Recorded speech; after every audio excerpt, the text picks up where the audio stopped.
Yulancıklar kaktırmayalıktır Al menden size tədi ki işim uğruna bolupdu İlki özünü oğur sen misterda görmemiş Bize bir ballı harasa sana fitip vermemiş Bu aydınma olurdun lap yengini içermemiş Sen zıpladın adamın kıyali de edip çeviş Yüzümden gurlayalar edil harar Yüzüme gurlayanın bolşu tipi mırı Men yaş oğlan sen sakallı kempir Utanman diyen ay Thomas'ta jemper Uymuş doğum diyen mi seni dinleyen bir bağımı Enne bir özün yazan mı ya dostunu kutlayan mı Begacan fide dayeli deyip geliyadın bilyen mi Kaydım yazıp özünü parlak gelli duyyan mı Özün çeker oysun men üçün kalpaksın Soyulun harasatı teyya diyenini ağlapsın Komşulun uyumuna başı sen men üçün hiç tasın Karoçu havarın mısın dost gözümden düşeceksin Menden sana masahat görüp boymu Ösüp bilmesin anan hiç açan sen bakil bolsun Seni dinleyenle dostun komşun kimin maşkala Amini dinleyenle baş olur hem de başkalı Adın Mehmet'im Mr. Mehmet Niyameti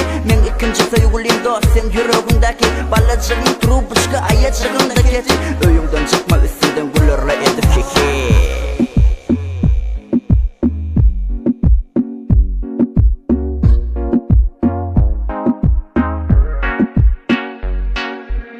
Ne tutayım ayda kapyan bolluma size seslenyen Yardayla kavunu ola seneken halipana getiray Goğununa değmeyin yerine bilayn Aladan bilemul nanesinin mudası Bedenin topu sıpadın molsası Yürü harasat yalı geçem oktiyen şörüktün Zato sen yalime çıkıp gelem oğa kerettin